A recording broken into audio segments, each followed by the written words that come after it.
Well, can you believe it? It's August and it's the first time we're talking about watering. I'm going to run over the basics of the best way to water, but that being said, watering is better than not watering. Whenever you can do it, do it. Follow me.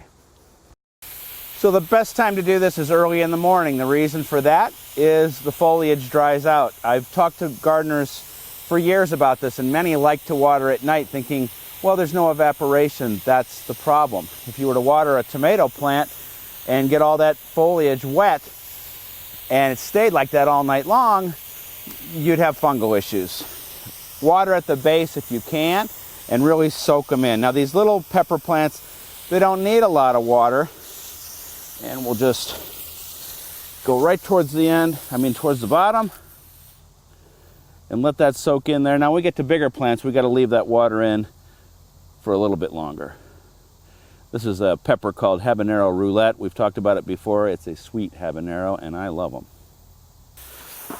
Now, garden beds, they only need 1 inch of water per week. You could just watch the weather on your local news, and it'll tell you, we got 2 inches of rain, we got 1 inch of rain, but containers are going to need more water. And my friend Frank Peasy from the zoo says you've got 10 different ways to check the water. That's your finger, and just stick it down in there, and if that's wet all the way down in there, your container is good to go.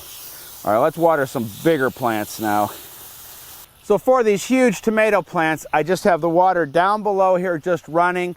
I'll let it run for maybe 10 minutes, 15 minutes, and I'll move it along. And while I'm doing that, I'll do other garden jobs. For us, we're going to take a quick garden tour and show what's working and what isn't.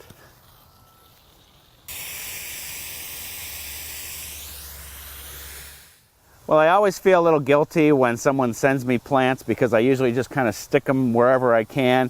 This is an All-America selection called Big Duck Gold. And look at it, it's just going crazy. And I just stuck it in the side of this container. It's not getting the sun it really needs, but it's blooming like crazy. That proves to you that it is a winner. The Mexican sunflowers are blooming. My favorite pollinator plant, they're late bloomers, just like me. The lilies are just finishing up, so sad, but it's always next year. The mandevillas are loving Scott Carlson's trellis, growing all the way to the top and beyond. Something ate my freshly planted habanero peppers. It looks like a rabbit, but has not touched the beans, so I don't know what's going on. Have to pick tomatoes early because the squirrels are eating them. Sometimes you can't win. It'll ripen up. A new plant to fall in love with, at least new to me, Salvia skyscraper pink. Another winner. All right, tomatoes are done. We have one more watering job, which is kind of similar to our tomato watering. So young trees like this Coosa dogwood need water when rain is scarce all the way up until the ground freezes just to get them established. This was planted early in the spring. I usually love to plant trees in the fall, but sometimes spring planting is okay as long as we keep water on them. I'll let this run for a good 10 minutes. Make sure that it's soaked in. That is one of the most important things about watering, soaking your plants in, not just a little spritz.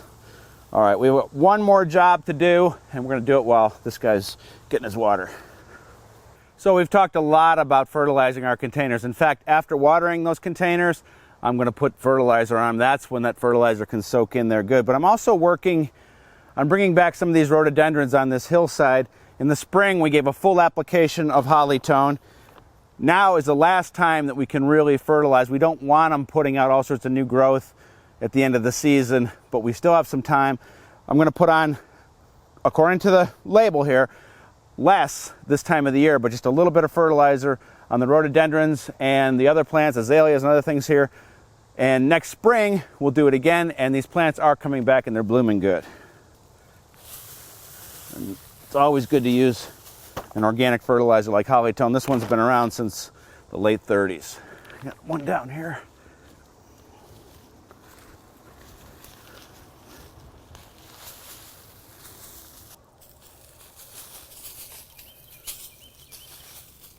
Okay, I got a couple more plants to do, and then we'll finish up. For more information about everything we talked about today, go to everybodygardens.com. That's also where you can join my Seed of the Month Club and find out how you could travel to Portugal with me next spring to see some cool gardens. Till next week, lots of fertilizing, watering, and plenty of other jobs. We'll see you then.